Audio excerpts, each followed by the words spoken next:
Conakry, 16 septembre 2014 au sommaire, la campagne de lutte contre le virus Ebola s'intensifie dans le pays. Réfugiés, partenaires au développement, opérateurs économiques et journalistes se mobilisent pour stopper cette épidémie. Lancement des épreuves de concours de sélection de la première promotion de diplôme supérieur de gendarmerie. Près de 500 sous-officiers participent à ce concours qui se déroule dans les régions naturelles. Halte à la vente de produits périmés. Le ministre du Commerce tente de juguler cette pratique. La loi sera appliquée dans toute sa rigueur, déclare Marc Yomolo. Mesdames et messieurs, bonsoir. Merci de votre attention et bienvenue dans cette édition. Direction Palais Sékou-Touré. Le président de la République, professeur Alpha Condé, a reçu ce mardi les membres de la coordination extra-parlementaire. Plusieurs questions liées à la vie socio-politique du pays ont été évoquées. Le compte-rendu est signé de Abdul Karim Kandé. L'entretien du président de la République et les membres de la coordination de l'opposition extra-parlementaire avait pour but de discuter sur les questions liées au problème de la situation socio-politique du pays. Il y avait également le problème épineux qui défère la chronique, la fièvre hémorragique Ebola. Un débat franc et démocratique entre la coordination des partis extra-parlementaires et le président de la République, chef de l'État, professeur Alpha Condé. Nous avons sollicité une audience que le président nous a accordée, parce que vous savez que la dernière fois qu'il nous a reçus, là c'est la coordination de l'opposition extra-parlementaire, nous avions promis et nous nous étions engagés à lui remettre un mémorandum qui reflétait nos idées sur la situation de notre pays. Et cette audience avait pour objet de lui remettre officiellement ce mémorandum pour que nous puissions éventuellement également échanger avec lui sur le contenu de ce mémorandum. Nous allons le publier officiellement. Nous attendions que le président le reçoive de nos propres mains, ce qui a été fait aujourd'hui.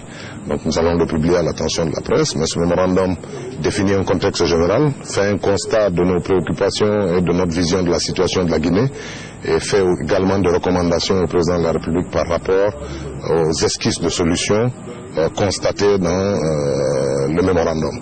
Donc ensuite nous avons échangé avec le président sur la situation nationale. Vous savez, chaque fois que vous venez et que vous avez une audience, le président se fait le devoir de vous expliquer ce qui est en train d'être fait. Et il a surtout sensibilisé aux problèmes épidémiologiques liés au problème du virus Ebola. Et ce pourquoi aussi nous nous sommes engagés en tant que structure politique d'intervenir vigoureusement et permanemment sur le terrain politique pour expliquer aux concitoyens, à nos militants, à nos responsables, la nécessité de prendre les mesures d'hygiène, les mesures qu'il faut pour que chacun puisse se préserver de cette épidémie et qu'on puisse la bouter hors de notre territoire national. Ce débat entre Guinéens s'est déroulé dans une atmosphère franche et fraternelle. Et puis, le président ghanéen, président en exercice de la CEDEAO, dénonce la fermeture des frontières au pays touché par la fièvre Ebola. John Dramani Mahama en appelle à l'ouverture des frontières et la reprise des vols. Un appel qui va en droite ligne de la communauté internationale qui se mobilise pour l'éradication de la fièvre Ebola. Écoutons le président ghanéen au micro de notre reporter Mahamoud Bari. Nous avons émis des directives par rapport à cela, à la fermeture des frontières. And the guidelines indicate the screening procedures that must be done. Et dans cette directive, il y a des procédures à suivre par rapport à la protection. And in the guidelines, we also indicate that it is not necessary to close borders. Et dans cette directive, il a été indiqué clairement qu'il n'est pas nécessaire de fermer les frontières. In any case, in Africa, most of our borders are artificial. De toute façon, en Afrique, la plupart de nos frontières ne sont que artificielles. Because if you prevent people from passing through the official border crossing, they will go and pass through the bush. Parce que si vous empêchez aux gens d'utiliser ou de passer par les frontières officielles, ils vont utiliser la bourse. So it's better to open the official frontier so that you can do the screening there. Donc la meilleure solution, c'est de permettre aux gens de passer par la frontière officielle, parce que c'est ce qui permet l'utilisation des procédures de protection. And so ECOWAS recommends the opening of borders and the resumption of airline flights. La CEDEAO recommande la recommandation de la CEDEAO est la réouverture des frontières et la reprise des vols vers les pays affectés. Because you won't get infected with Ebola by sitting next in an airplane seat to somebody who has Ebola. Parce que vous ne pouvez pas attraper Ebola en s'asseyant à côté de quelqu'un qui est infecté. Vous ne pouvez pas l'attraper. And so we'll continue that advocacy. Nous allons continuer sur ce plaidoyer jusqu'à ce que tout le monde comprenne. I know a lot of those decisions were taken in the early days out of panic. Et je sais que la plupart de ces décisions ont été prises à l'étape préliminaire de l'épidémie, dans la panique. And I think it's time to review them. Il est temps maintenant de revoir l'ensemble de ces mesures. Le président ghanéen, avant donc de quitter Conakry, a exprimé toute sa solidarité à l'endroit du peuple de Guinée et salué l'engagement du chef de l'État, professeur Alpha Condé, dans la lutte contre le virus Ebola. Vous suivrez l'intégralité de la visite d'État et d'amitié du président John Dramani Mahama à Conakry après cette édition. La communauté internationale apprécie les efforts du gouvernement dans la lutte contre la fièvre Ebola, des actions soutenues par des partenaires au développement. La Guinée tient à vaincre le virus Ebola, suivant ce reportage de nos confrères d'ITV. Du personnel de santé mieux équipé et mieux formé dans les rues de la capitale guinéenne. Ce sont les premiers signes concrets de la mobilisation générale contre Ebola. 5 mois après le début de l'épidémie, gants, combinaisons, masques et bottes arrivent massivement sur le terrain. Les pays africains et la communauté internationale semblent avoir pris la mesure de la situation. Des semaines précieuses ont été perdues. Mais maintenant, nous connaissons l'ampleur de la crise. Nous avons besoin de nourriture, d'eau potable, d'assainissement. Nous avons besoin de personnel de santé. Les États-Unis vont dépêcher une centaine de médecins et quelques 3000 militaires au Libéria et en Sierra Leone, ce qui devrait permettre de former 500 travailleurs de santé sur place chaque semaine. Partout, l'heure est à la mobilisation générale. Nous pouvons contenir cette épidémie. Nous savons comment le faire, mais nous devons éviter la panique. Il nous faut maintenant être déterminés et apporter une réponse internationale coordonnée. $1 milliard sera nécessaire pour enrayer la contamination et éviter qu'elle ne soit hors de contrôle. Une réunion du Conseil de sécurité sera organisée jeudi pour financer et coordonner cette mobilisation. Dans le même registre, les opérateurs économiques accompagnent les efforts du gouvernement dans la lutte contre la fièvre Ebola. La collecte des fonds se poursuit. 2 chèques de montant de 105 millions de francs guinéens ont été enregistrés dans la caisse du comité de coordination des opérateurs économiques de riposte contre Ebola. Yaya Silla suit cette campagne de collecte. Devant le Premier ministre chef du gouvernement, Elhadji Amadou Ninguélande Diallo avait promis de donner sa contribution pour lutter contre le virus Ebola. Ce matin, il a remis un chèque de 100 millions de francs guinéens au comité de coordination des opérateurs économiques pour la riposte contre le virus Ebola. Vous avez 6 juin le chèque de banque Ecobank numéro 0042 718 du 8/9/2014 de 100 millions de francs guinéens. Ensuite, ce fut Mme Nene Oumoba de SICOP Guinée qui a immédiatement emboîté le pas en remettant un chèque de 5 millions de francs guinéens au comité de coordination pour sa contribution dans la lutte contre le virus maudit. C'est une enveloppe symbolique parce que vous savez que nous, les exportatrices du poisson frais, depuis 2007-2008, on ne travaille pas. Le comité de coordination des opérateurs économiques de lutte contre l'épidémie Ebola s'apprête à lancer l'opération de collecte des contributions. Il a rencontré la coordination nationale pour échanger sur les modalités de collaboration. Le président de la commission logistique de la coordination avait sollicité que nous fassions cette rencontre-là. Et nous étions en train de chercher des magasins. Et ils ont dit, bon, écoutez, rencontrez le coordinateur, vous allez en parler. Donc aujourd'hui, nous l'avons rencontré, nous lui avons parlé de notre existence, de ce que nous sommes en train de faire et des problèmes que nous rencontrons. Et nous sommes mis à leur disposition pour dire que les opérateurs économiques, depuis les cireurs jusqu'aux plus grands opérateurs, se battaient sur le terrain pour trouver les moyens pour lutter contre ce virus Ebola.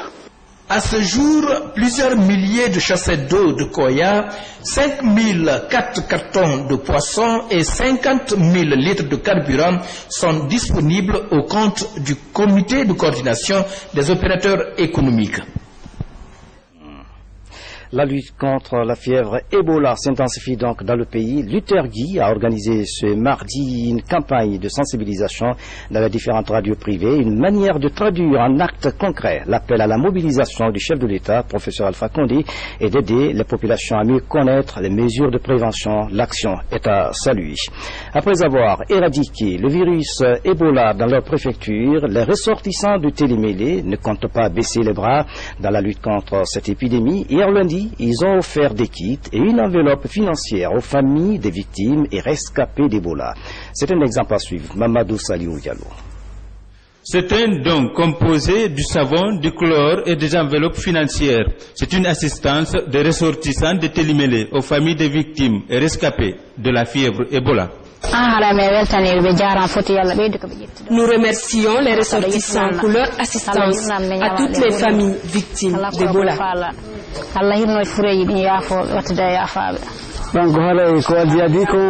Depuis que la maladie est déclarée chez nous, les ressortissants n'ont cessé de venir au secours des malades et leurs familles.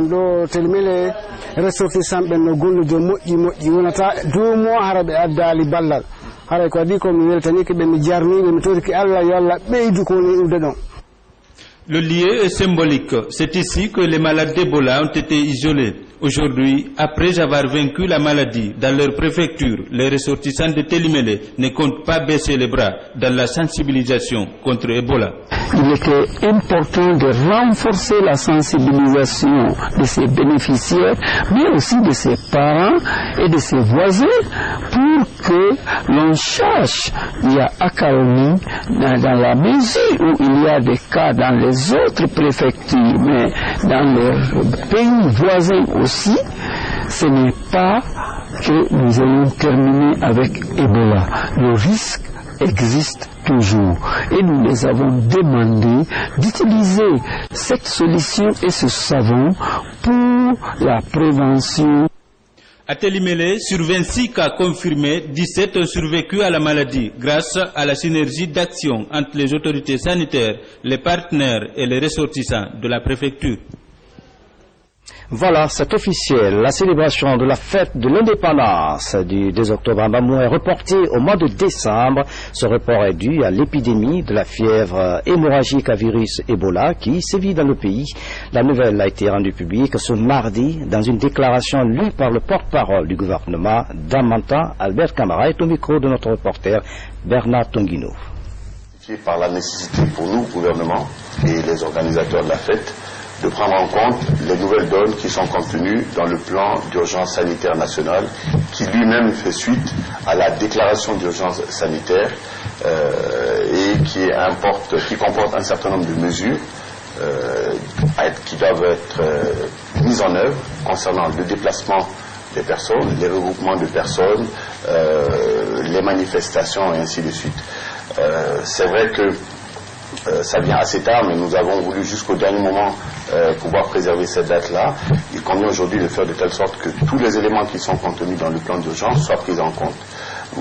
Il y a des manifestations, c'est vrai, de temps en temps, il y a des regroupements, mais lorsque c'est un regroupement qui va regrouper plusieurs personnes venant de tous les coins de la Guinée, donc qui vont converger tous ensemble vers le même point, où il va y avoir des manifestations, des défilés, des matchs de football, pas pendant un temps déterminé, mais sur 2 ou 3 jours, il convient à ce moment-là de prendre des mesures appropriées et des consultations qui sont en train d'être menées entre tous les acteurs qui sont chargés de la lutte contre le virus Ebola vont nous permettre d'avoir un mode opératoire sécurisé afin de préserver la santé de toutes les personnes. Je vous le disais en titre, lancement des épreuves de concours de sélection pour la formation de la première promotion de diplôme de qualification supérieure de gendarmerie. Près de 500 sous-officiers participent à ce concours qui se déroule au même moment dans les 4 régions naturelles. À Conakry, c'est le commandant de la gendarmerie nationale qui a lancé les épreuves. Sergent Alassane Diaby est correspondant de la presse militaire.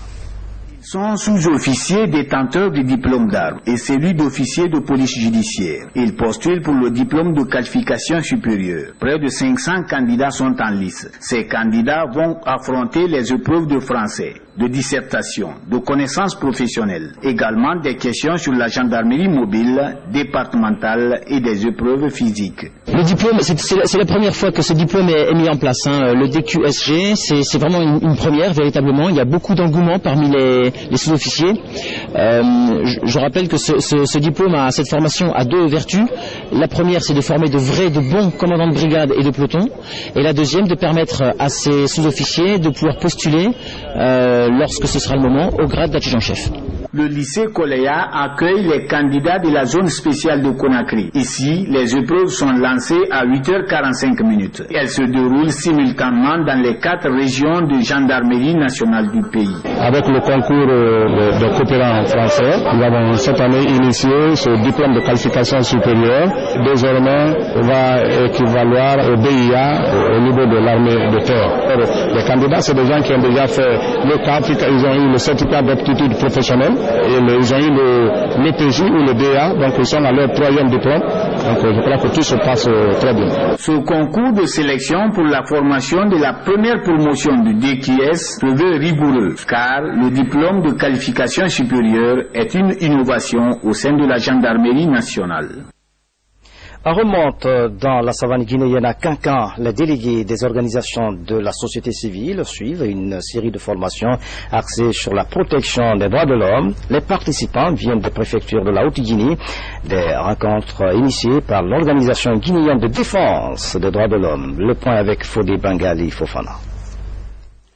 Les délégués des structures déconcentrées des organisations de la société civile venus de toutes les préfectures des régions administratives de Kankan et de Farana réunis ici à Kankan.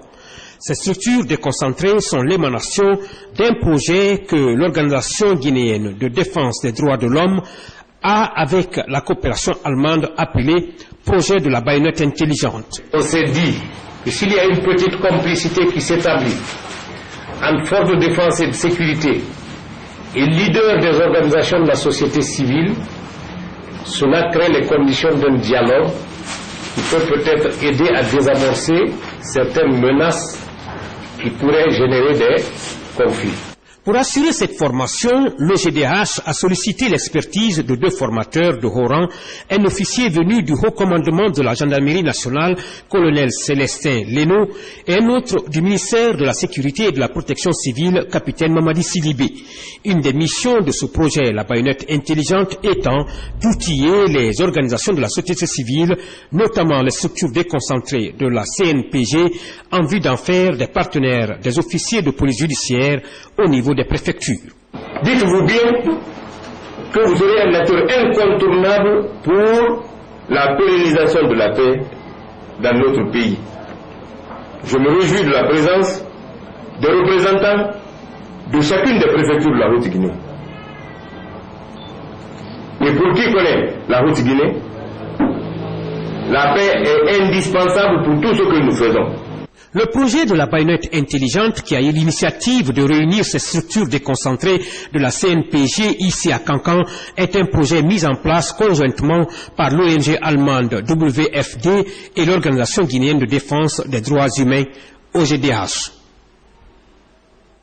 Face à la montée de la vente des produits périmés, le ministre du Commerce s'élève contre cette pratique qui constitue un danger pour la santé des consommateurs. Marc Yombono rassure que la loi sera appliquée dans toute sa rigueur. Sekou Ferna Kourouma revient sur la déclaration du ministre du Commerce. La santé des populations dépend en grande partie de ce qu'elles mettent dans leurs assiettes, d'où la nécessité de consommer des aliments sains. Malheureusement, nos marchés sont exposés aux produits alimentaires périmés. Récemment, les services spéciaux du colonel Moussa Tiegro Kamara avaient mis la main sur 4000 sacs de farine périmés. Une saisie à laquelle réagit le ministre du Commerce. Nous, en ce qui nous concerne en tant que département chargé de veiller sur la qualité des produits sur le marché, nous allons continuer notre travail et toutes les saisies, nous allons transférer les plaintes au niveau de la justice. Et la justice aussi, nous en sommes sûrs, fera son travail. Malgré les structures de contrôle que l'État a mises en place, le phénomène persiste. Il y a des aspects qu'il faut prendre en compte dans l'existence de ces produits sur les marchés. Soit c'est des produits introduits en Guinée et qui avaient de très bonnes dates, dont les dates n'étaient pas expirées, et avec la bévente qui donne une longue période de stockage, et donc la période d'expiration arrive, ils refusent d'incinérer ou bien de les livrer au service de contrôle de qualité. L'autre aspect, c'est que c'est des produits périmés qui rentrent par des sources inconnues. Et nos services, nous sommes en train de travailler là-dessus, avec la collaboration de tous les acteurs que nous demandons, la douane, le port autonome et d'autres, pour que le ministère du Commerce puisse disposer toutes les informations avant même que les marchandises ne viennent en Guinée. Dans les jours à venir, le ministre du Commerce compte rencontrer tous les acteurs impliqués dans la gestion des produits alimentaires. Une occasion opportune pour chacun de se prononcer sur cette question dont la résolution nécessite le concours des populations elles-mêmes. Dans le même registre, la Guinée, à l'image des autres États membres de l'Organisation africaine de la propriété intellectuelle, célèbre la journée de la technologie de la propriété intellectuelle sous le thème « La propriété intellectuelle et sécurité alimentaire en Afrique ». Voici à présent la déclaration du ministre de l'Industrie, Haya Fatoumata Binta Diallo, est au micro de Pascal Dine. Le système de la propriété intellectuelle indique l'innovation, favorise le partage des connaissances et constitue un atout majeur pour la réalisation durable de la stratégie de développement de l'agriculture africaine. Comme vous le savez, l'utilisation efficiente de la propriété intellectuelle peut contribuer à apporter une valeur ajoutée aux nombreuses potentialités de la Guinée et à renforcer leur compétitivité sur le marché mondial. Il s'avère indispensable dès lors pour notre pays, à l'instar des autres pays africains, de mener une bonne coordination entre les secteurs concernés par le développement technologique et les idées innovantes qui doit se traduire à travers le soutien à l'invention, à l'innovation technologique et au transfert de technologies adaptées. Cette journée va donc favoriser la capacité agricole, les grands défis liés à la sécurité alimentaire en Guinée et les autres pays membres de l'Organisation africaine de la propriété intellectuelle.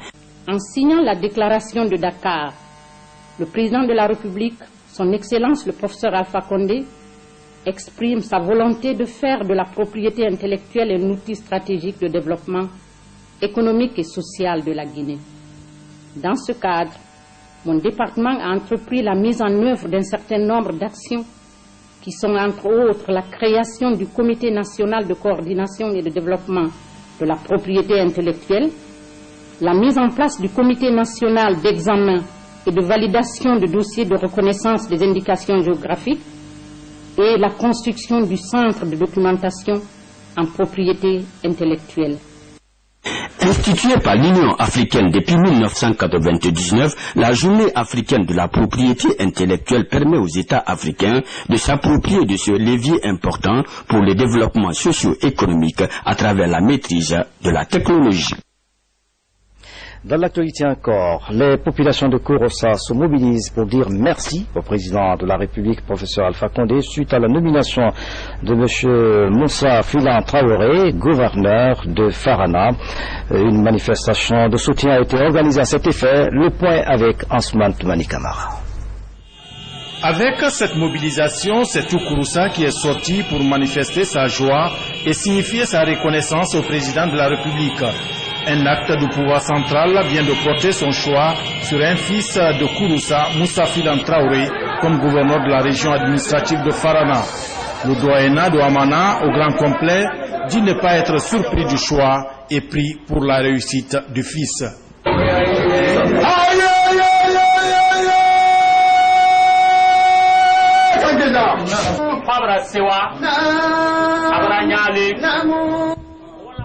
C'est une réelle joie que nous ressentons ce jour. Toutes nos sincères gratitudes au président de la République et nous demandons à notre fils de garder le même élan de patriotisme dans ses nouvelles fonctions.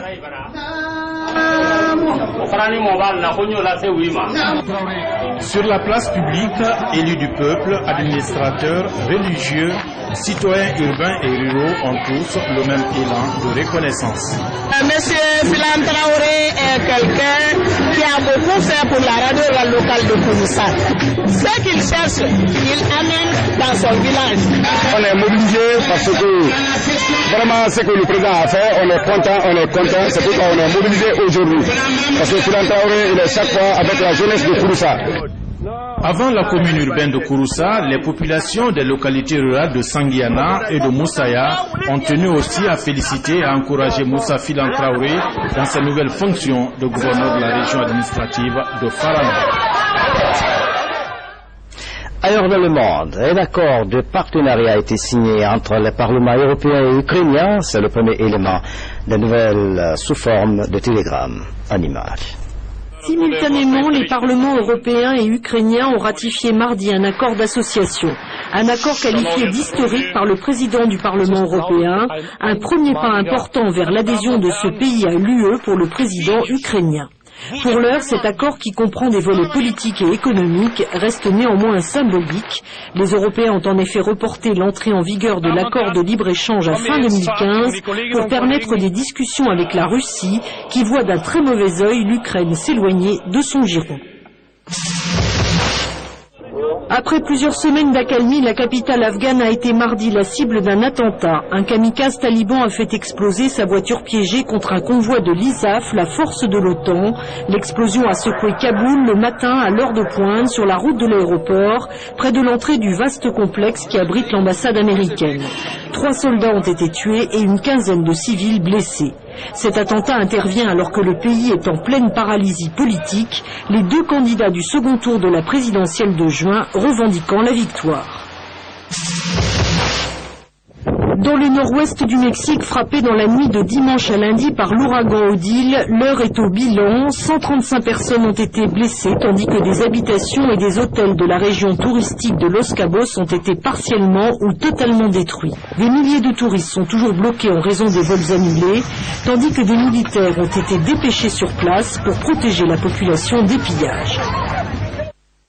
Et puis, suite au décès de M. Alpha Ibrahima Mongo Diallo, survenu à Conakry le vendredi 12 septembre 2014, son frère cadet, le général de brigade Alpha Omar Barou Diallo, informe les parents, amis et alliés que l'enterrement de l'illustre disparu aura lieu ce mercredi 17 septembre 2014 au cimetière de Cameroun après la prière de 14 heures. L'enterrement sera précédé d'un symposium au Palais du Peuple à 10 heures, puis d'une lecture du Saint-Courant à la grande mosquée Faisal de Conakry à 13 heures. Justement, le ministre de la Communication, accompagné des cadres de son département, s'est rendu ce matin au domicile de feu Alpha Ibrahima Mongo Diallo, ancien ministre de l'Information décédé à Conakry des suites de maladie. Alceni Makanera Kake est allé présenter les condoléances du gouvernement à la famille éplorée. C'est la fin de cette édition. À tous, merci de nous avoir suivis. Excellente soirée. Au cas où vous soyez dans le monde. À demain.